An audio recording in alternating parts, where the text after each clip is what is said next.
سبيل الدموع سبيل مريح. السلام علیکم ورحمۃ اللہ وبرکاتہ. نحمده ونصلي على رسوله الكريم اما بعد فاعوذ باللہ من الشیطان الرجیم. بسم اللہ الرحمن الرحیم. رب اشرح لي صدری ويسر لي امری واحلل عقدۃ من لسانی یفقهوا قولی. الحمد للہ رب العالمین الرحمن الرحیم مالک یوم الدین. الحمد للہ الذی علم بالقلم علم الانسان ما لم يعلم. الحمد للہ الذی ہدانا لنور الاسلام وارشدنا لطریق العلم والایمان. الحمد للہ حمدا کثیرا طیبا مبارکا فیہ کما یحب ربنا ویرضی. سب تعریف اللہ کے لیے ہے جو تمام جہانوں کا رب ہے. وہ بڑا مہربان نہایت رحم فرمانے والا ہے، بدلے کے دن کا مالک ہے.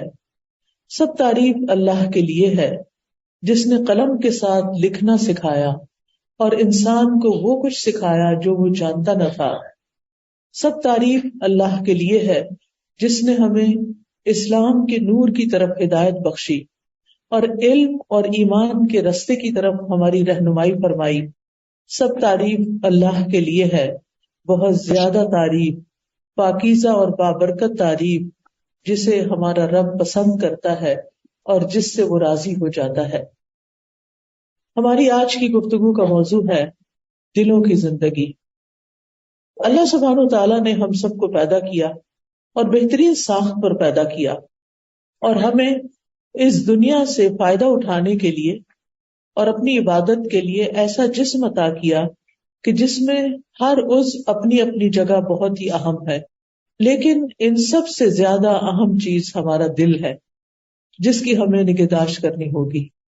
مرنے کے بعد باقی سارے اعضاء اپنا کام کرنا چھوڑ دیں گے، لیکن دل کی جو کیفیت ہوگی وہ مرنے کے بعد بھی ہمارے ساتھ ہوگی.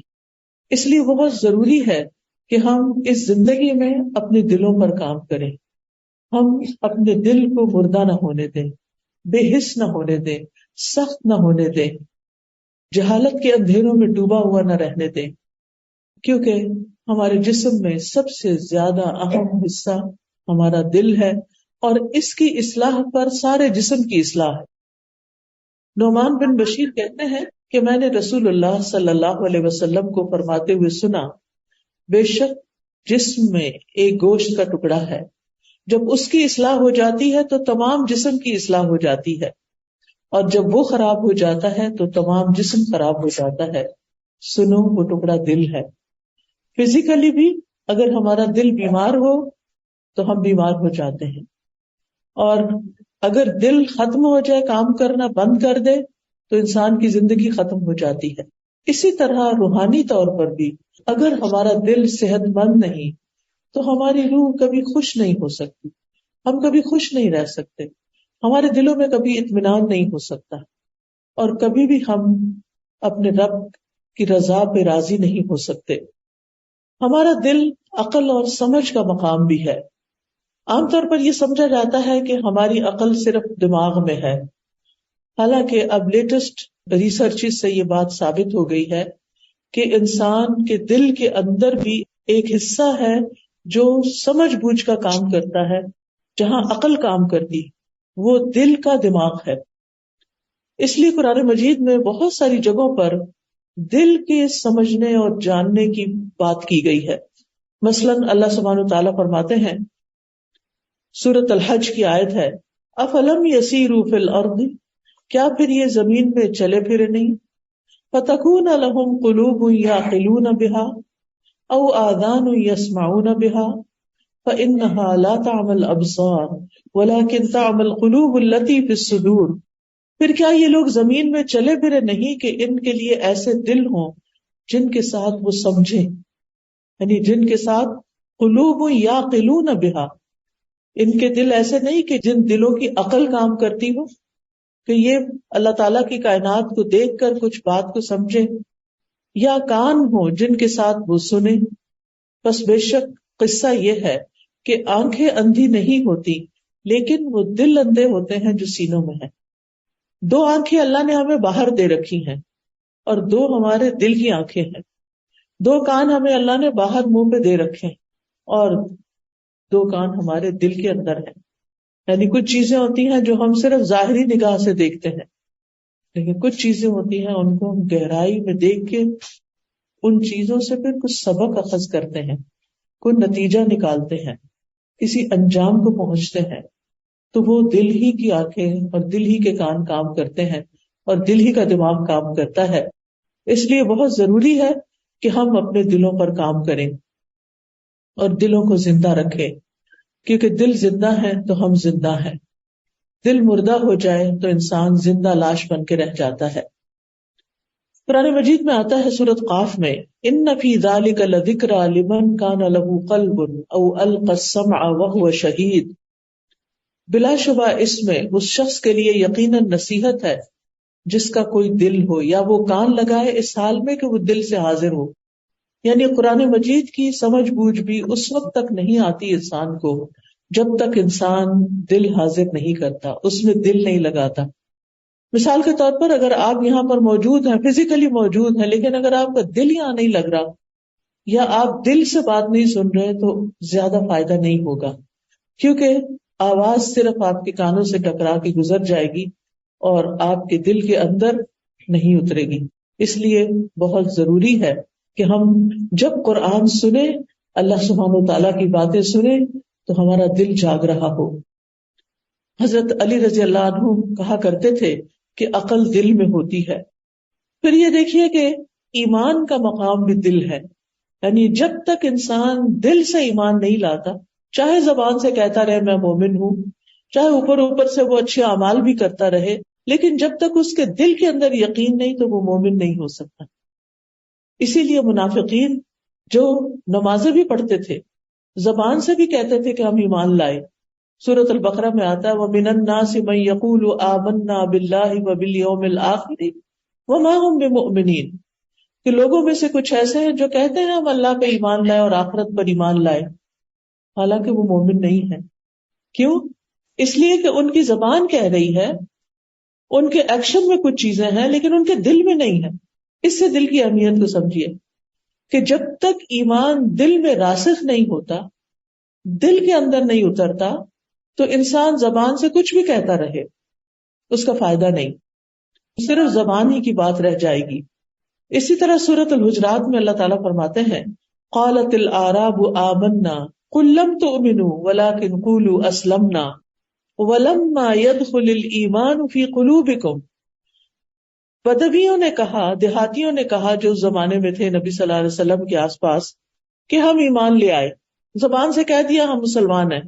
کہہ دو تم ایمان نہیں لائے لیکن یہ کہو کہ ہم اسلام لائے اور ابھی تک ایمان تمہارے دلوں میں داخل نہیں ہوا. تو مسلمان تو ہم بائی برتھ ہیں ہی، لیکن بہت ضروری ہے کہ ایمان شعوری طور پر ہم لائیں.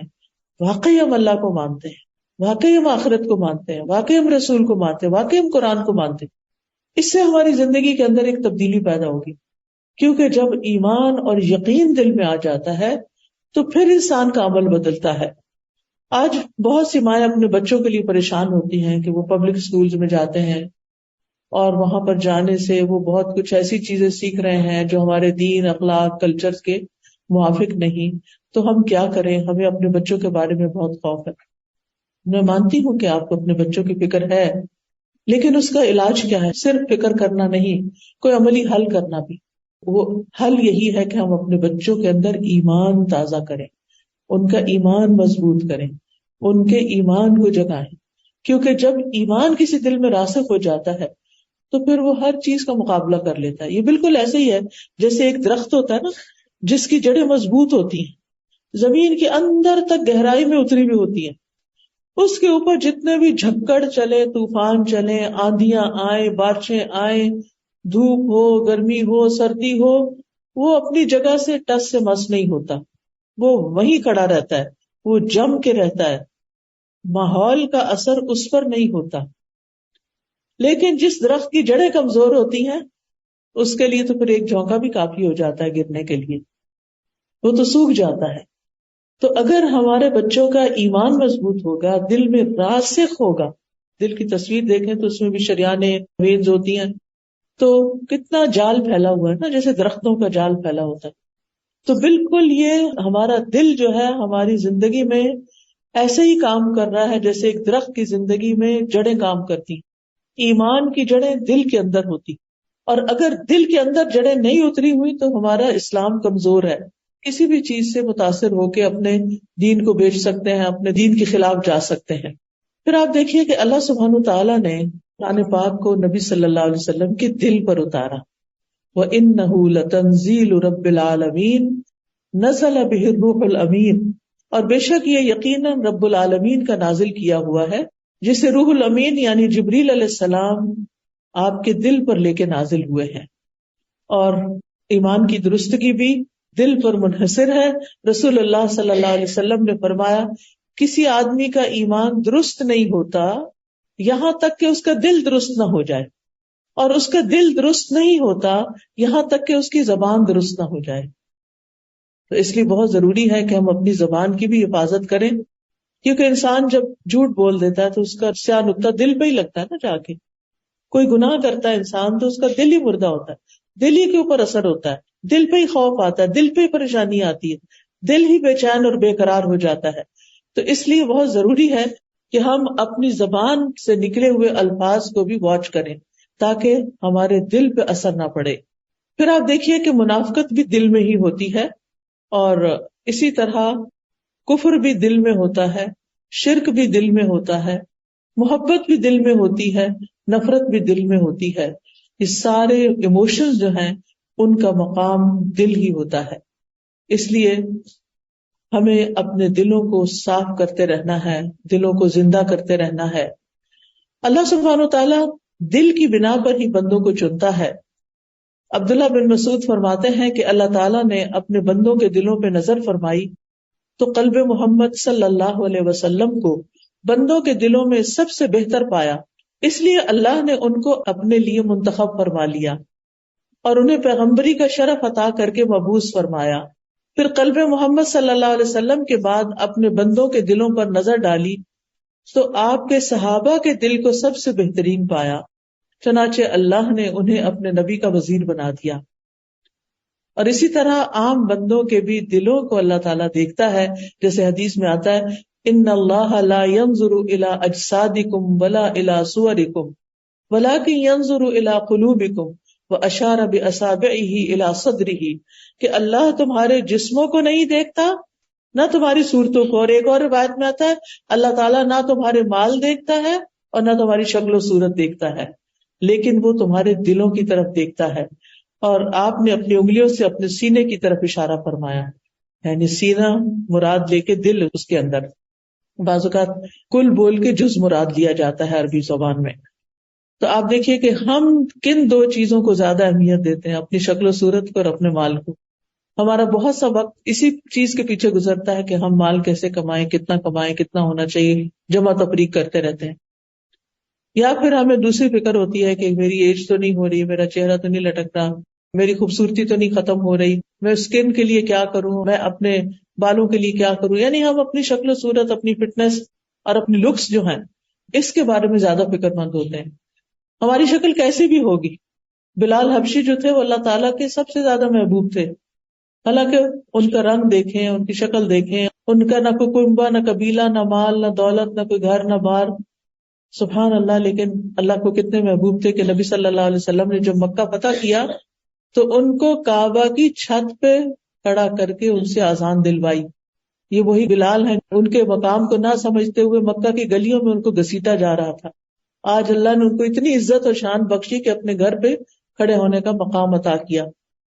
تو اللہ سبحانہ وتعالیٰ کسی کی شکل نہیں دیکھتا، کسی کا سٹیٹس نہیں دیکھتا، وہ دیکھتا ہے کہ اس انسان کا دل کیسا ہے، اس میں ایمان کتنا ہے، اس میں اللہ کی محبت کتنی ہے، اس میں اللہ تعالیٰ کی عبادت کرنے کا شوق کتنا ہے، اور عبادت کے بعد سکون اور اطمینان اور لذت کتنی ہے. پھر اسی طرح آپ دیکھیے کہ قیامت کے دن بھی انسان کے دلوں میں جو کچھ ہے وہ سب باہر نکال لیا جائے گا. سورۃ العادیات میں آتا ہے افلا یعلم اذا بعثر ما فی القبور وحصل ما فی الصدور، تو کیا وہ نہیں جانتا یعنی انسان کہ جب قبروں میں جو کچھ ہے باہر نکال پھینکا جائے گا، یعنی زمین کے اندر کوئی ایک بھی نہیں رہے گا، اور جو کچھ سینوں میں ہے ظاہر کر دیا جائے گا.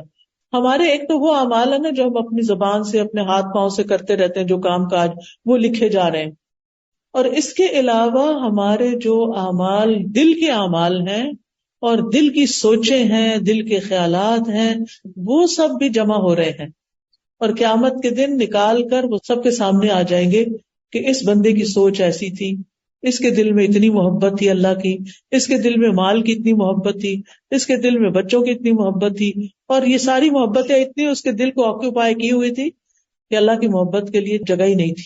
تو اس لیے ہم سب کو اپنے دلوں پر خود نظر رکھنی، کیونکہ ہمارے دل کا حال یا تو اللہ تعالیٰ جانتا ہے یا پھر ہم خود جانتے ہیں، کوئی تیسرا بندہ نہیں جان سکتا کہ ہمارے دلوں میں کیا ہے. اس لیے ہم خود چونکہ جانتے ہیں دل میں کیا ہے، تو فکر کرنی چاہیے. اگر دل میں کوئی نیگیٹیوٹی ہو، کسی کے بارے میں برے خیالات آئیں، بدگمانی ہو، بہت سی خواہشات ہوں، بہت سے شکوک و شبہات ہوں دین کے بارے میں، اللہ کے بارے میں، رسول کے بارے میں، اور دین سے کوئی خاص تعلق نہ ہو، ذکر کی مجلسوں میں دل نہ لگتا ہو. وہ کہتے ہیں نا کہ 3 مقامات پر اپنے دل کا جائزہ لو. اگر وہاں دل نہیں لگتا تو پھر سمجھو کہ تمہارے سینے میں دل نہیں پتھر ہے، تم اللہ سے قلب سلیم مانگو. وہ 3 مقامات کون سے ہیں؟ ذکر کی مجلسوں میں، جہاں ذکر کیا جا رہا ہو، تنہائی کے اوقات میں، اکیلے میں دل لگتا کہ نہیں لگتا اللہ کو یاد کرتے ہوئے، کیونکہ اللہ کی یاد میں دلوں کو سکون ہے. اللہ بذکر اللہ تطمئن القلوب. تو کیا تنہائی میں خوش ہوتے ہیں کہ شکر ہے مجھے تھوڑا وقت ملا کہ میں اللہ کو یاد کر لوں، تو غور و فکر کر لوں، کیونکہ لوگوں کے بیچ میں بیٹھ کے غور و فکر نہیں ہوتا، بہت کم ہوتا ہے.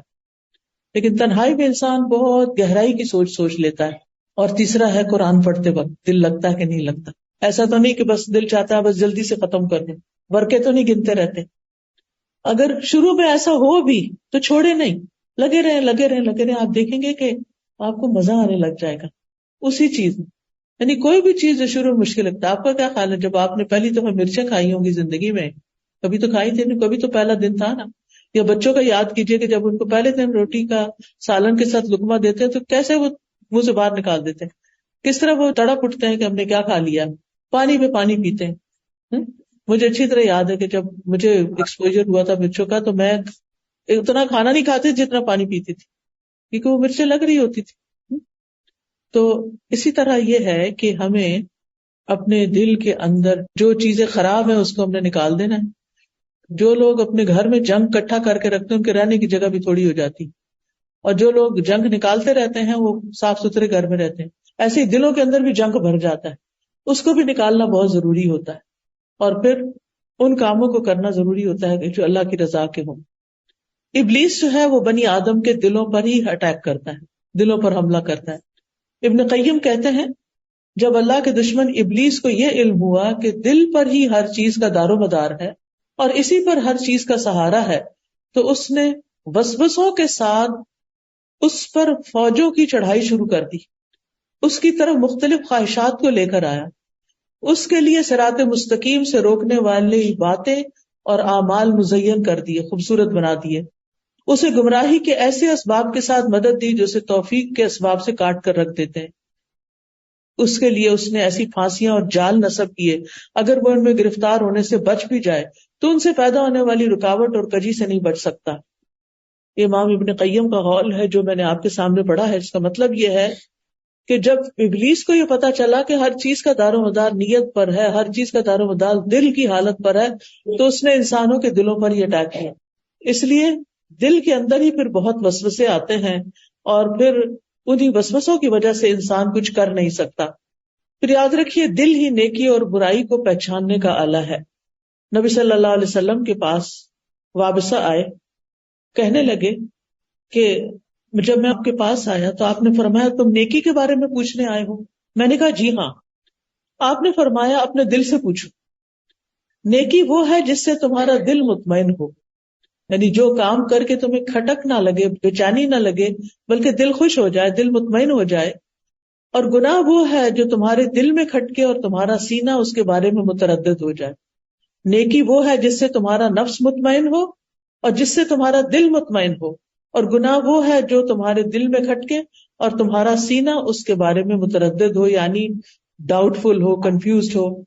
چاہے لوگ تمہیں فتویٰ دیں اور بار بار فتویٰ دیں کہ نہیں تم جو کر رہے ہو ٹھیک کر رہے ہو، لیکن انسان کو خود اپنا پتا ہوتا ہے کہ نہیں میں ٹھیک نہیں کر رہا. یعنی بعض اوقات انسان کسی چیز کے بارے میں متردد ہوتا ہے تو کسی سے پوچھتا ہے تم بتاؤ میں ٹھیک کر رہی ہوں، ٹھیک کر رہی ہوں نا، وہ دوسرے کہتے ہیں ہاں ہاں ٹھیک کر رہی ہوں، لیکن آپ پھر وہ بے چینی ہے، پھر آپ کسی اور کے پاس جاتے ہیں، پھر کسی اور کے پاس جاتے ہیں. تو یہی اصل میں جو بے چینی ہے، اس کا مطلب یہ کہ جو کام آپ کر رہے ہیں وہ ٹھیک نہیں ہے، تو انسان اس چیز کو پھر چھوڑ دے. ابن مسعود کہتے ہیں کہ وہ شخص ہلاک ہوا جس کا دل نیکی کو نیکی اور برائی کو برائی نہ سمجھے. پھر اسی طرح یہ ہے کہ بندوں کے دل اللہ کے ہاتھ میں ہے، اس لیے اگر ہم اصلاح چاہتے ہیں اپنے دلوں کی تو ہمیں کیا کرنا ہوگا؟ دلوں کی زندگی چاہیے تو اللہ سبحانہ تعالیٰ کی طرف رجوع کرنا ہوگا.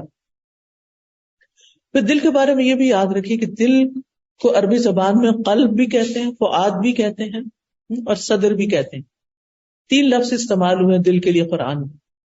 قلب وہ ہوتا ہے جو الٹ پلٹ ہوتا رہتا ہے، یعنی ایک خیال آیا دوسرا گیا. تھوڑی دیر میں ہی آپ دیکھیں کہ آپ پہلے کہیں ہوتے ہیں، تھوڑی دیر میں کہیں اور پہنچے ہوتے، پھر واپس کہیں اور، پھر کبھی اچھا حال ہوتا ہے کبھی برا ہوتا ہے. ٹھیک ہے. فؤاد جو ہے وہ ہمارے احساسات کا مرکز ہے، اور پھر صدر جو ہے وہ پورے سینے کو کہتے ہیں لیکن مراد دل ہوتا ہے. تو قلب کو قلب اس لیے کہتے ہیں کہ وہ پلٹتا رہتا ہے. رسول اللہ صلی اللہ علیہ وسلم نے فرمایا اور دل کی مثال تو اس پر کسی ہے جو کسی درخت کے تنے کے ساتھ لٹکا ہوا ہو اور ہوا اسے الٹ پلٹ کرتی رہے. ہوا ادھر چلے تو ادھر ہو جائے، ادھر کی تو وہ ہل جل رہا ہوتا ہے، کبھی سیدھا کبھی الٹا. دل میں بہت جلدی تبدیلی آ جاتی ہے. آپ اچھی مجلس میں ہوتے ہیں تو آپ کا دل اللہ کی طرف ہوتا ہے، آپ وہاں سے نکل کے مال میں چلے جاتے ہیں تو آپ کا دل دنیا کی طرف چلا جاتا ہے. تو نبی صلی اللہ علیہ وسلم کا فرمان ہے ابن آدم کا دل اس ہنڈیا سے بھی زیادہ تیزی کے ساتھ بدلتا ہے جو خوب کھول رہی ہو، یعنی خوب ابال جس میں آ رہا ہو، اس سے بھی زیادہ تیزی کے ساتھ دلوں کے اندر تبدیلی آ جاتی ہے. دلوں کے اعتبار سے بندوں کی کچھ قسمیں ہیں. ابن قیم کہتے ہیں لوگوں کی 3 قسمیں ہیں دل کے اعتبار سے. نمبر 1 مردہ دل. ایک وہ شخص جس کا دل مر چکا ہے، یہ وہ شخص ہے کہ اس کا کوئی دل ہی نہیں. اس آدمی کے حق میں نصیحت نہیں بنتی، یعنی وہ نصیحت قبول نہیں کرتا. یعنی اگر کوئی شخص اللہ اور اس کے رسول صلی اللہ علیہ وسلم کی بات سن کے قبول نہیں کرتا تو اس کا کیا مطلب ہے کہ اس کا دل مردہ ہو چکا ہے.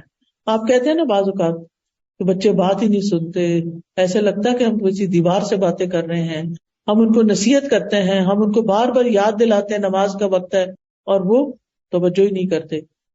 تو یہ کیا وجہ ہے؟ دل مردہ ہو چکا ہے. اب اس دل کو ریوائیو کرنے کی ضرورت ہے، زندہ کرنے کی ضرورت ہے. نمبر 2 دل زندہ ہے لیکن کچھ غافل سے دل، غفلت ہے. ایسا شخص جس کا دل زندہ اور اہلیت رکھنے والا ہوتا ہے لیکن وہ تلاوت والی آیات کو کان لگا کے نہیں سنتا، توجہ سے نہیں سنتا. یعنی ان آیات کے ذریعے جو اللہ تعالیٰ نشانیوں کے بارے میں خبر دے رہے ہوتے ہیں، جو دکھائی دینے والی ہوتی ہیں، تو اس کو پتہ نہیں چلتا کہ کیا کہا گیا، ابھی کیا کہا گیا تھا، کیا بات ہوئی. یعنی اس کا دل غیر حاضر ہوتا ہے. دین کی مجلسوں سے بھی اس کا دل غیر حاضر ہوتا ہے. وہ بیٹھا ہوتا ہے کسی مجلس میں، سر بھی ہلا دیتا ہے لیکن اس کو سمجھ کچھ نہیں آ رہی ہوتی کیونکہ دل کسی اور چیز کے بارے میں سوچ رہا ہے. تیسرا ہے زندہ دل اور حاضر دل. وہ کہتے ہیں وہ آدمی جس کا دل ابھی زندہ ہے اور وہ اہلیت بھی رکھتا ہے، وہ ایسا ہوتا ہے کہ جب اس پر قرآن کی آیات کی تلاوت کی جاتی ہے تو وہ اپنا کان لگا دیتا ہے اور اپنے کانوں کو اس طرف مشغول کر لیتا ہے، دل کو حاضر کر لیتا ہے، اور جو کچھ وہ سن رہا ہے اس کے فہم کے علاوہ اپنے دل کو کہیں اور مشغول نہیں کرتا. اس کا دل بھی حاضر ہے اور یہ کان بھی لگائے ہوئے ہے. یہ ہے زندہ دل انسان. یہ ہے دلوں کی زندگی کہ جس میں انسان اللہ کی بات کی طرف پوری طرح متوجہ ہو جاتا ہے، کیونکہ قرآن اسی شخص کو نصیحت کرتا ہے، اسی کو بات سمجھاتا ہے جو زندہ دل رکھتا ہے. سورۃ یاسین میں آتا ہے ان ہوا الا ذکر وقرآن مبین لینذر من کان حیا. وہ تو سراسر نصیحت اور واضح قرآن کے سوا کچھ نہیں تاکہ اسے ڈرائے جو زندہ ہو. تو اللہ سبحانہ تعالیٰ کی باتیں اس پر اثر کرتی ہیں جس کا دل زندہ ہوتا ہے. لہٰذا ہمیں اللہ تعالیٰ سے دعا بھی کرنی ہے کہ اللہ ہمارے دلوں کو ہمیشہ زندہ رکھے اور اس کے ساتھ ساتھ دوا بھی کرنی ہے. تو زندہ دل کی کچھ علامات ہوتی ہیں. زندہ دل سلامتی والا دل ہوتا ہے، قلب سلیم جس کو کہتے ہیں، جس کو اللہ تعالیٰ نے شک و شبہ کی بیماری سے پاک کیا ہوا ہے اور خواہشات کی بیماری سے پاک ہے وہ دل. یعنی اس کے دل کے اندر لالچ نہیں، ہرس نہیں، وہ دل صاف دل ہے، دوسروں کی کیئر کرنے والا ہے. قیامت کے دن ایسا ہی دل فائدہ دے گا. یوم لا ينفع مال ولا بنون الا من اتى اللہ بقلب سلیم. جس دن مال اور بیٹے کچھ کام نہیں آئیں گے مگر جو اللہ کے پاس سلامت دل لے کر آیا. لہذا ہمیں اپنے دل کو پرکھتے رہنا ہے اور دل کو ڈیوائڈ نہیں ہونے دینا، پورے کا پورا اسے اللہ کی محبت میں دینا ہے. اور باقی چیزیں سب اس کے تحت، چاہے ماں باپ کی محبت ہو، شوہر کی ہو، بچوں کی ہو، مال و دولت کی ہو، دنیا کی کسی بھی چیز کی، وہ سب اس کے نیچے چلے جائیں گے. کیونکہ ذاق طعم الایمان من رضی باللہ ربا وبالاسلام دینا وبمحمد نبیا ورسولا. رسول اللہ صلی اللہ علیہ وسلم نے فرمایا جو شخص اللہ کے رب ہونے پر، اسلام کے دین ہونے پر اور محمد صلی اللہ علیہ وسلم کے رسول ہونے پہ راضی ہو گیا، اس نے ایمان کا مزہ چکھ لیا. یعنی ایسا شخص ایمان کی حلاوت پائے گا. اسی طرح جو اللہ کی شریعت پہ راضی ہونے والا ہے، ایسا شخص عبادات میں سکون پاتا ہے، یعنی اس کو عبادت اچھی لگتی ہے. نبی صلی اللہ علیہ وسلم جب کسی چیز سے تھک جاتے تھے تو کہا کرتے تھے اقم الصلاۃ یا بلال ارحنا بہا. اے بلال اذان دو، نماز قائم کرو اور ہمارے دل کو اس سے راحت پہنچاؤ. اذان سن کر ہمارے دل کی کیا کیفیت ہوتی ہے؟ کیا ہمیں بھی خوشی ہوتی ہے کہ الحمدللہ اذان ہو گئی ہے، اب مجھے نماز پڑھنی ہے؟ اور نماز پڑھ کے انسان اپنے سارے غم دکھ اللہ کے سپرد کر کے فارغ ہو کے اٹھتا ہے، اور اس طرح اس کی نماز اس کے لیے آنکھوں کی ٹھنڈک بن جاتی ہے. تو جس کا دل سلامت ہوتا ہے اس کا دل اسے نیکی، اطاعت اور اصلاح کے کاموں کی طرف متوجہ کر دیتا ہے، اور ان کاموں میں اس کو خوشی ملتی ہے، آنکھوں کی ٹھنڈک ملتی ہے. اسی طرح زندہ دل کی کچھ اور صفات ہیں. وہ دل اللہ سے ڈرنے والا ہوتا ہے. اب یہ جو میں صفات بولوں گی نا، اپنے اندر خود جائزہ لیں، کیا آپ کے دل کے اندر یہ چیزیں ہیں؟ تو زندہ دل کی صفات میں سے وہ اللہ سے ڈرنے والا ہوتا ہے. نمبر 2، اللہ سے محبت کرنے والا دل ہوتا ہے. پھر یہ کہ نیکی کے کاموں میں رغبت اور گناہوں سے بچنے والا ہوتا ہے، کیونکہ ہمارا دل ڈیسائیڈ کر رہا ہوتا ہے کہ ہم نے کیا کرنا اور کیا نہیں کرنا. مثلاً آپ کے سامنے پانی کا گلاس رکھا ہوا ہے، تو کوئی آپ سے کہتا پانی پی لو، آپ کہتے میرا دل نہیں. ایسے کہتے ہیں نا، یا کچھ اور کہتے ہیں. ماں کہتی کھانا کھا لو، بچہ کہتا دل نہیں. اچھا یہ کپڑے پہن لو، ان پہ میرا دل نہیں. یہ جوتا خرید لو، یہ میرے دل کو نہیں لگا. آج کیا پکانا ہے، بتاؤ کیا دل چاہ رہا ہے. دل دل دل، ہر چیز میں دل ہے. ہم بے سوچے سمجھے بول جاتے ہیں، کبھی غور نہیں کیا کہ یہ دل اتنا امپورٹنٹ ہے کہ ہر چیز میں دل ہوگا تو تبھی کام چلے گا. لیکن یہ ہے کہ ہم دلوں کا جائزہ کم لیتے ہیں. تو دل نیکی کے کاموں میں رغبت رکھنے والا اور گناہوں سے بچنے والا ہو تو وہ قلب سلیم ہے. پھر حسد، بغض اور کینے سے پاک ہو. مخلوق سے محبت کرنے والا، اللہ کی مخلوق یعنی انسان، جانور، چرند پرند، مچھلیاں، مخلوقات، کیڑے مکوڑے، ان سب کا احساس کرنے والا ہوتا ہے. کبھی آپ نے ایسا کیا کہ آپ چل رہے تھے کہ آپ کو چونٹی نظر آئی اور آپ نے اپنا قدم اس پہ رکھنے کی بجائے سائڈ پر رکھا، یا ٹاپ کے آگے چلے گئے اور آگے جا کے رکھا؟ کوئی نہیں دیکھ رہا آپ کو، صرف آپ کا رب آپ کو دیکھ رہا ہے. یہ آپ اور آپ کے رب کے بیچ میں ایک راز ہے کہ آپ نے ایک جان بچائی ہے، چاہے وہ چونٹی کی کیوں نہیں. یہ احساس کرتے ہوئے کہ اگر میں نے اس پہ پاؤں رکھ دیا، اللہ نے مجھے اتھارٹی دی ہے رکھنے کی، لیکن اگر میں نے رکھ دیا تو یہ مر جائے گی. تو یہ احساس جو ہے مخلوق کے لیے، کیونکہ کہتے ہیں نا درد دل کے واسطے پیدا کیا انسان کو، ورنہ طاعت کے لیے کچھ کم نہ تھے کروبیاں.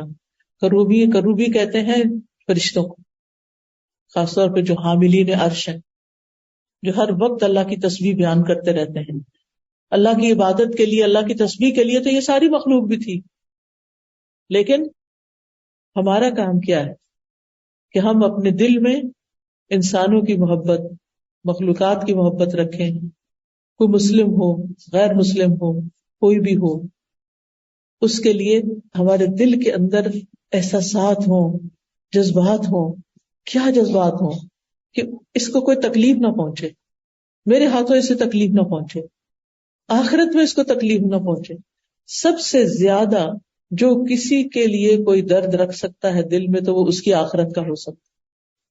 ہمیں بہن بھائیوں سے محبت ہوتی ہے، لیکن اگر ہمارے بہن بھائیوں میں سے کوئی نماز نہیں پڑھتا تو اپنے دل کو ٹٹولی. بھائی کے لیے دل میں کیا کیفیت ہے، کیسی کیفیت ہے، آپ کیا محسوس کرتے ہیں؟ آپ کا دل کٹ کٹ کے جاتا ہے کہ اتنا اچھا بھائی ہے، نماز نہیں پڑھتا، اس کی آخرت کا کیا ہوگا. آپ کا بچہ ہے، بہت اچھا ہے، اخلاق بھی اچھا ہے، کماتا بھی اچھا ہے، سب کچھ اچھا ہے، لیکن آپ کا اس طرح خیال نہیں رکھتا جس طرح رکھنا چاہیے. آپ کے دل کی کیفیت کیا ہوتی ہے؟ کیونکہ بچے آج کل کے اپنی کامیابیاں حاصل کر کے اپنی خوشیاں اور اپنے مقصد اور اپنے کیریئر کو زیادہ امپورٹنس دیتے ہیں نا. ماں باپ تو بوڑھے ہو گئے، ان کو ہماری کیا ضرورت. بہرحال پھر قلب سلیم اپنی ذات پہ دوسروں کو ترجیح دینے والا ہوتا ہے، یعنی دوسروں کی ضرورت کو زیادہ محسوس کرتا ہے اپنی ضرورت سے، یعنی خود غرض نہیں ہوتا، بخیل نہیں ہوتا. کسی سے غلطی ہو جائے تو معاف کر دیتا ہے، اور پھر کثرت سے اللہ کو یاد کرنے والا ہوتا ہے. اس کے برعکس جو مردہ دل ہوتا ہے اس کی علامتیں کیا ہوتی ہیں؟ سب سے پہلے یہ کہ شکوک و شبہات ہوتے ہیں اس کے دل میں، دین کے بارے میں، لوگوں کے بارے، ہر ایک کو شک کی نگاہ سے دیکھتا ہے. اس کو کوئی مجھ سے ضرور مطلب ہے، یہ کہاں جا رہا ہے، یہ کس کے ساتھ جا رہا ہے، یہ کیا کر رہا ہے، وہ کیا کر رہا ہے. تو فی قلوبہم مرض فزادہم اللہ مرضا، ان کے دلوں میں ایک بیماری ہے تو اللہ نے ان کی بیماری اور بڑھا دی. یعنی اگر آپ علاج نہیں کریں گے تو کسی بھی بیماری کا علاج نہ کرے تو کیا ہوتا ہے؟ وہ بڑھ جاتی ہے، سنگین ہو جاتی ہے.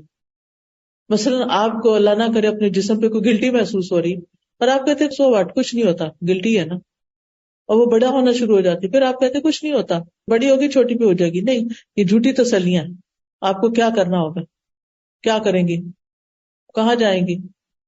ڈاکٹر کے پاس جائیں گے، آپ دکھائیں گے. وہ آپ کو کہاں بھیج دے گی؟ الٹرا ساؤنڈ کرنے کے لیے، انویسٹیگیشن کرنے کے لیے. وہ آپ کو کہاں بھیج دیں گے؟ اسپتال بھیج دیں گے.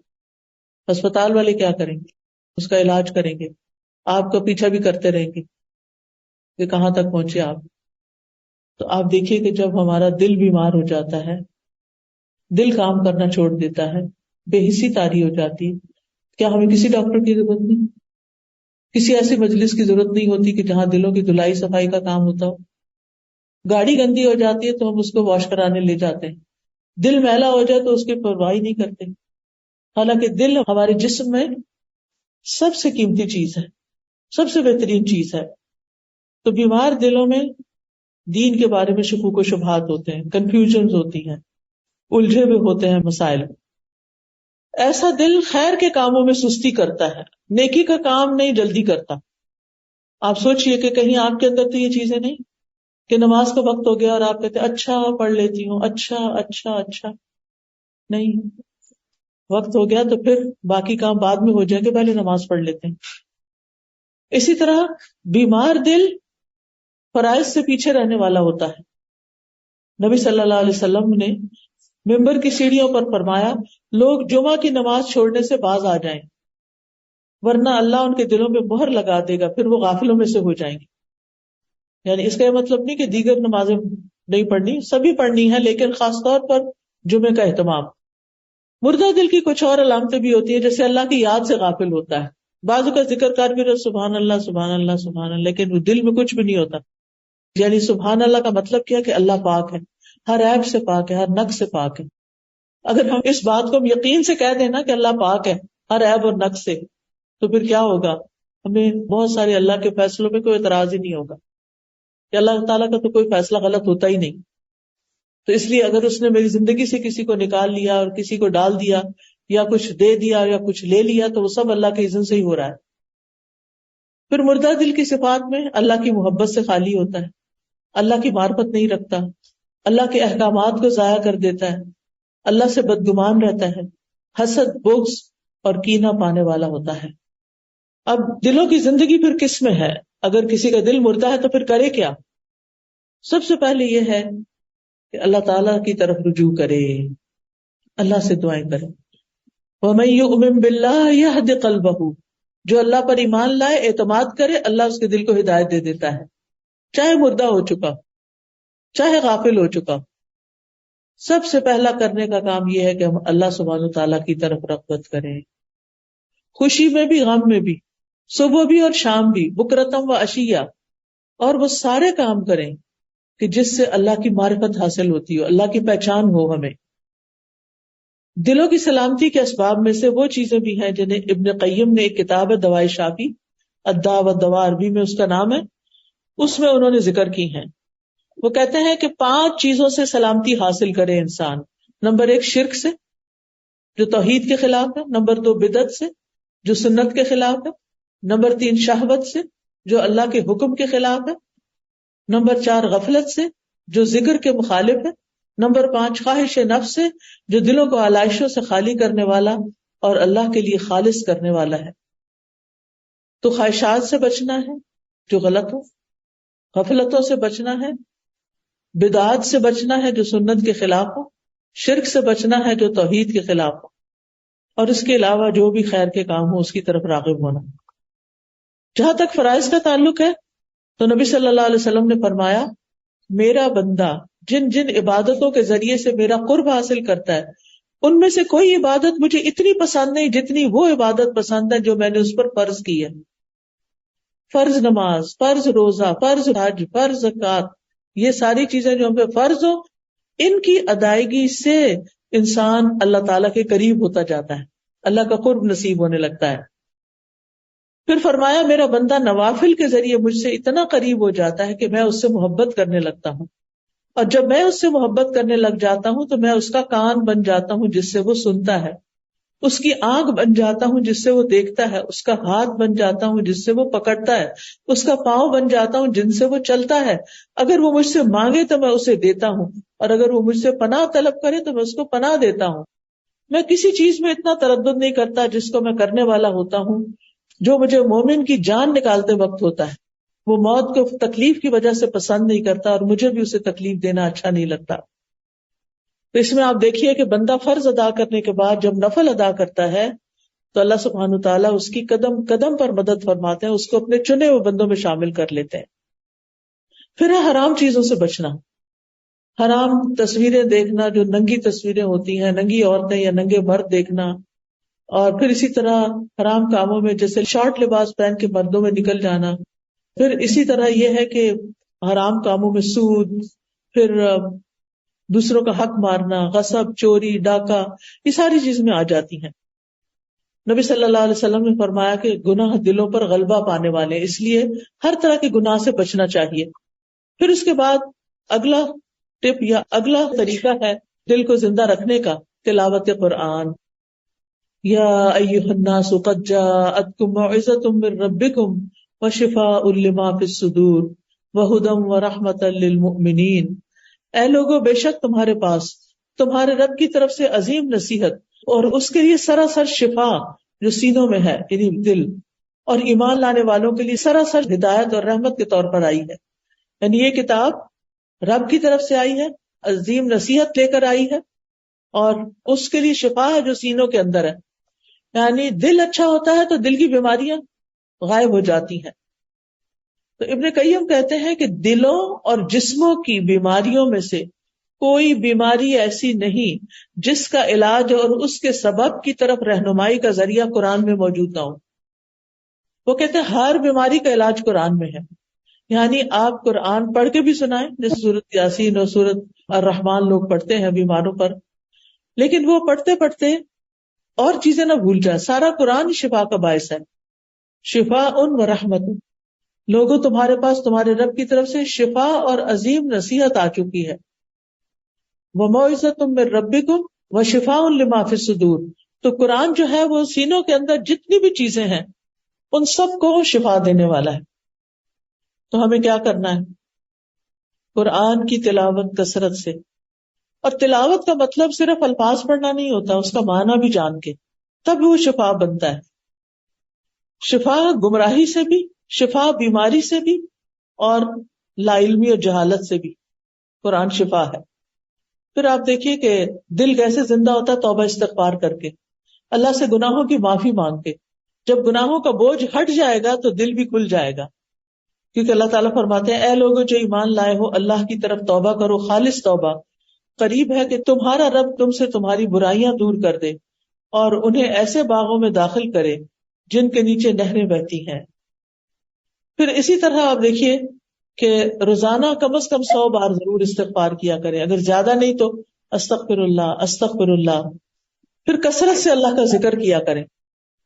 کثرت سے مراد کیا ہے؟ جیسے 100 دفعہ دن میں استغفار پڑھ لیا نا، 100 دفعہ کم از کم درود شریف پڑھ لیں، 100 دفعہ لا الہ الا اللہ پڑھ لیں، 100 دفعہ استغفر اللہ ربی من کل ذنب واتوب الیہ، اسی طرح آیت کریمہ، اسی طرح قرآن کی کچھ اور آیتیں ہیں وہ پڑھ لیں تو انشاءاللہ آپ کے سارے امور درست ہو جائیں گے۔ پھر دل کی اصلاح کے لیے صبر کرنا بڑا ضروری ہے، خواہشات سے بچنا، شکر گزار رہنا۔ جس دل میں شکر ہوتا ہے نا، بندوں کا بھی اللہ کا بھی، وہ پریشان نہیں ہوتا، وہ خوش رہتا ہے۔ اور ویسے بھی شکر جو ہے وہ نعمتوں کو بڑھاتا ہے۔ اللہ تعالیٰ فرماتے ہیں لئن شکرتم لازیدنکم، اگر تم شکر ادا کرو گے تو میں تمہیں اور زیادہ نعمتیں عطا کروں گا۔ پھر ہے اللہ کی آیات میں غور و فکر کرنا، یعنی اللہ تعالیٰ کی کونی اور شرعی آیات میں غور و فکر کرنا ایمان کی کمی کا سبب بنتا ہے یا کم از کم اضافے کا سبب بن جاتا ہے۔ یعنی کائنات کی نشانیاں دیکھ کر، لوگوں کے حالات دیکھ کر، جو ہمیں اللہ نے دیا ہے اس کو ایک لمٹ تک رکھ کے باقی صدقہ کرنا، اور اگر کوئی کمانے والا نہیں تو اس کو جائز طریقے سے خرچ کرنا مراد ہے۔ پھر اسی طرح ابن قیم کہتے ہیں اللہ کے فیصلوں پہ راضی ہونا۔ وہ کہتے ہیں کہ ناراضگی اور نارضامندی کے ہوتے ہوئے دل کا سلامتی والا ہونا محال ہے، اور جیسے جیسے بندہ اللہ کے فیصلوں پر زیادہ راضی ہوگا ویسے ہی اس کا دل سلامتی والا ہوگا۔ اب یہ ہم سب کا بہت بڑا ٹیسٹ ہے، ذرا بھی ہمارے ساتھ کوئی کمی بیشی ہوتی ہے تو ہم کیسے لفظ بولنے لگتے ہیں، یعنی ہمارے اندر سے فوراً ناشکری نکل پڑتی ہے۔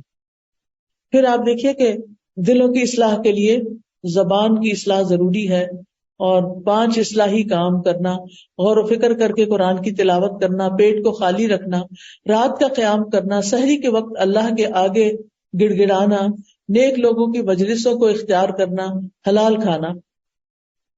پھر دل کی سلامتی کے لیے اعلیٰ اخلاق اپنانا۔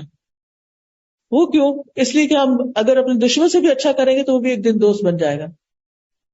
پھر اسی طرح یہ ہے کہ ریلیشن شپ جو ہے ان کے اچھے ہونے کا انحصار ہی اس پر ہے کہ انسان کا اخلاق کیسا ہے۔ بعض لوگ معمولی کیلیبر کے ہوتے ہیں لیکن اچھے اخلاق کی وجہ سے ہر کوئی ان سے محبت کرنے لگتا ہے۔ تو اعلیٰ اخلاق کی 10 چیزیں ہیں۔ نمبر 1، سینے کی سلامتی اور پاکیزگی، مال کی سخاوت، زبان کی سچائی، نفس کی انکساری، سختی میں صبر کرنا، تنہائیوں میں رونا اور لوگوں کے لیے خیر خواہی کرنا، اور فنا ہونے والے کے بارے میں غور و فکر کرنا، اور چیزوں سے عبرت پکڑنا، سبق لینا۔ ہر چیز، ہر واقعہ جو ہماری زندگی میں پیش آئے اس کو ہم کان کھول کے سنیں، دیکھیں، اینالائز کریں، اور پھر معاملہ اللہ تعالیٰ کے سپرد کریں اور اللہ تعالیٰ کی طرف رجوع کریں اور اس کا شکر ادا کریں۔ پھر یہ ہے کہ اپنے دلوں کو مسلمانوں کے لیے صاف رکھنا چاہیے۔ حضرت عبداللہ ابن عمر رضی اللہ عنہ کہتے ہیں کہ آپ صلی اللہ علیہ وسلم سے کہا گیا، اے اللہ کے رسول، لوگوں میں سب سے افضل کون ہے؟ آپ نے فرمایا صاف دل والا، زبان کا سچا۔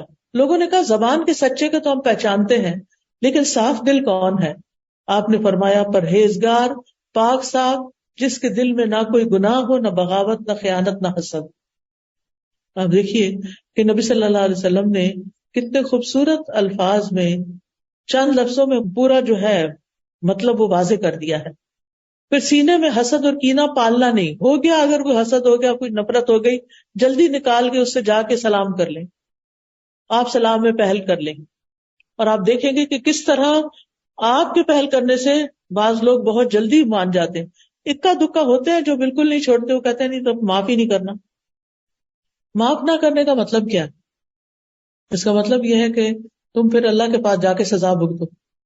کیا ہمارا یہی خلوص ہے اپنے بہن بھائیوں کے ساتھ کہ ان کی غلطیاں معاف نہ کریں اور اب اس کے بدلے آخرت کی سزا بھگتیں؟ تو جب تک دل کینے سے پاک نہ ہوگا سلامت دل نہیں ہوگا۔ پھر اسی طرح یہ ہے کہ لغو کاموں کو چھوڑنا، فضول کاموں کے پیچھے نہیں پڑنا، فضول باتیں نہیں کرنا۔ رسول اللہ صلی اللہ علیہ وسلم نے فرمایا ایک نماز کے بعد دوسری نماز کہ ان کے درمیان کوئی لغو فضول بیکار بے مقصد بات نہ کی ہو تو ایسے شخص کا نامہ اعمال علیین میں لکھ دیا جائے گا. پھر موت کو کثرت سے یاد رکھنا، یہ بھی دلوں کی اصلاح کرتی ہے. صدقہ کرنا، دعا کرنا. ویسے تو ہم دعائیں کرتے ہی ہیں، لیکن یہ کہ اگر ساری دعائیں زبانی یاد نہ ہوں تو پھر آپ کارڈز بھی لے سکتے ہیں. پیچھے سٹال لگا ہوا ہے، مختلف چیزوں کے کارڈز وہاں ہیں. یہاں انہوں نے سیمپل رکھا ہوا. جیسے آپ سے کوئی غلطی ہو گئی ہے، تبھی میں نے کہا کہ استغفار کرنے سے دل اچھا ہوتا ہے، تو اس میں قرآن مجید اور حدیث میں جتنے بھی استغفار ہیں وہ سارے لکھ دیے گئے ہیں. آپ یہ پڑھ سکتے ہیں. اور ویسے بھی تہجد کے وقت اگر آپ اٹھتے ہیں یا نہیں بھی اٹھتے تو استغفار جو ہے وہ آنکھ کھلے رات کو تو کثرت سے کرنی چاہیے. پھر یہ ہے رزق میں کشادگی کی دعائیں. ہر شخص پریشان ہوتا ہے اپنے رزق کی طرف سے، مہنگائی زیادہ ہوگی ہے، رینٹ بڑھ گئے ہیں، بہت سی چیزیں ہیں، تو اس کے لیے بہت ضروری ہے کہ ہم اس میں سے دعائیں پڑھیں. پھر اللہ کا شکر ادا کرنے کے لیے یہ الحمدللہ کا کارڈ ہے. ہمیں جب بھی اللہ تعالیٰ خوشی دے، اور خوشی کوئی تو اچانک کبھی کبھی نہیں آتی، ہر وقت نعمتیں برس نہیں ہیں ہم پر. یہ زندگی ایک نعمت ہے جو ہم لیے پھرتے ہیں. پھر یہ تسبیحات کا کارڈ ہے، اس میں طرح طرح کی تسبیحات اور ان کے فائدے بتائے گئے ہیں. پھر یہ صبح و شام کے اذکار، کہ صبح و شام آپ نے کیا دعائیں پڑھنی ہے تاکہ آپ اللہ کی پروٹیکشن میں رہیں. پھر یہ رب زدنی علما، علم بڑھانے کے لیے، موٹیویٹ کرنے کے لیے، جیسے آپ کے بچے پڑھتے نہیں تو ان کو اچھی اچھی حدیثیں اس میں سنائیں، اور اس میں دعائیں بھی ہیں. اور یہ ہے وَإِيَّاكَ نَسْتَعِينُ، اور صرف تجھ سے ہم مدد چاہتے ہیں، کیونکہ اللہ ہی مدد کر سکتا ہے. اس میں حفاظت کی دعائیں ہیں تو ان کو بھی پڑھنا چاہیے. تو دعا جو ہے وہ فائدہ دیتی ہے. دل کے علاج کے لیے دعا سے زیادہ مؤثر کوئی چیز نہیں. محمد مناوی کہتے ہیں تمام عبادات سے افضل اور اطاعت کا مغز یہ ہے کہ دل اپنی تمام پریشانیوں کے ساتھ اپنے مالک کی طرف متوجہ ہو، اور جب اس پر کوئی تنگی واقع ہو تو اس کے چھٹ جانے کا اللہ کی طرف سے انتظار کرے، کسی اور کی طرف سے نہیں. اچھا، دل کی حفاظت کے لیے شرعی معوذات جو ہیں، یہ جو ابھی میں نے آپ کو چیزیں بتائی ہیں، اس کے اندر ساری پناہ والی دعائیں موجود ہیں، اور اس کے ریفرنس بھی موجود ہے، ترجمہ بھی موجود ہے. وہ آپ پڑھیں. جس کو بہت زیادہ نیگیٹو فیلنگ ہو، بہت نیگیٹو خیالات آتے ہوں، ہر ایک کے بارے میں برا سوچتے ہوں یا بسوں سے پریشان کرتے ہوں، تو اس کے لیے نوٹ کر لیجئے کہ آپ یہ دعا 3 دفعہ پڑھ کے اپنے دل پہ تھو تھو تھو کریں گے کہ ہلکی سی ٹھوار بھی نکل آئے. اس سے آپ دیکھیں کہ کچھ ہی دنوں میں آپ کا دل بالکل اچھا ہوگا. وہ ہے اعوذ باللہ السمیع العلیم من الشیطان الرجیم من ہمزہ ونفخہ ونفثہ. یہ جادو کے اثر سے بھی محفوظ رہنے کی دعا ہے. یہ اس کتاب کے پیج 38 پر لکھی ہوئی ہے. دوبارہ سناتی ہوں، اعوذ باللہ السمیع العلیم من الشیطان الرجیم من ہمزہ ونفخہ ونفثہ. یہ دعا آپ 3 دفعہ پڑھ لیجئے تو انشاءاللہ کیا ہوگا، آپ کو شیطان چھوڑ دے گا، جو آپ کو آ کے غمگین کرتا ہے، جو آپ کے اندر خوف پیدا کرتا ہے، جو آپ کے اندر بلا وجہ کی پریشانیاں ڈالتا ہے. شکل کیا ہوگا، پھر آئندہ میرے بڑھاپے میں کیا ہوگا، میرے بچوں کا کیا ہوگا، جاب کا کیا ہوگا، ہر وقت خوف خوف خوف خوف کی باتیں. اس سے نکلنا چاہیے کیونکہ یہ ہماری پروڈکٹیوٹی کو مار دیتا ہے. اگر ہمارے دل میں خوف ہی بھرا رہ گیا تو ہم امن چین سلامتی سے کوئی اچھی عبادت کیسے کر سکیں گے، اللہ کی بات کیسے مانیں گے. تو اس لیے دعا کرنا بہت ضروری ہے. اور دعاؤں میں یا مقلب القلوب ثبت قلبی علی دینک. پھر دل کو بگاڑنے والے کام ہوتے ہیں کچھ، ان سے بچنا چاہیے، اور وہ ہے اللہ کی آیات سے اعراض کرنا، منہ موڑ کے چلے جانا، قرآن مجید کو سمجھ کے نہ پڑھنا. پھر ہے اللہ کے ذکر سے روگردانی، یعنی اللہ کا ذکر توجہ سے نہ کرنا. گناہوں کی کثرت، خواہشات کی پیروی، یعنی جو دل میں آئے بس وہ کرنے کھڑا ہو جائے انسان، چاہے موقع ہے یا نہیں ہے. پھر فتنے قبول کر لینا. فتنہ قبول کرنے کا مطلب یہ ہے کہ انسان اچھا بھلا ہے، اللہ پر ایمان ہے، نبیوں پر، کتاب پر، لیکن کوئی تعلیم حاصل نہیں کی، لہٰذا وہ ایمان جو تھا ان چیزوں کے بارے میں جو ہمیں کہا گیا جن چیزوں کا ایمان لانا، تو ان چیزوں کے بارے میں انسان ڈھیلا ڈھالا ہو جاتا ہے، توجہ نہیں کرتا، اور دنیا کی محبت چھا جاتی ہے، اور نیکی جو ہے وہ نیکی کو نیکی پہچان لیتی ہے اور برائی کو برائی. لیکن یہاں بالکل ہی الٹ ہے. تو اس کے لیے ضروری ہے کہ آپ مستقل طور پر اس بچے کے ساتھ کام کریں. پھر آپ دیکھیے کہ حسد، بغض اور کینہ جو ہیں یہ کتنی بری چیزیں ہیں. نبی صلی اللہ علیہ وسلم نے فرمایا ان قریب میری امت کو بھی سابقہ امتوں کی طرح بیماری لگ جائے گی. صحابہ نے کہا اللہ کے رسول امتوں کی بیماری سے کیا مراد ہے؟ آپ نے فرمایا اترانا، تکبر کرنا اور زیادہ مال جمع کرنے کی حرص کرنا، فریب سے کام لینا، بغض کرنا، حسد کرنا، حتیٰ کہ بغاوت اور ظلم ہو جائے. یعنی اس سے بچنے کے لیے ہمیں کیا کرنا ہے؟ اللہ کی طرف رجوع کرنا ہے. پھر آپ صلی اللہ علیہ وسلم نے فرمایا بدگمانی سے دور رہو، کیونکہ بدگمانی سب سے زیادہ جھوٹی بات ہے. دوسروں کے ظاہری عیب تلاش نہ کرو اور نہ ہی باطنی عیب تجسس کر کر کے ڈھونڈو.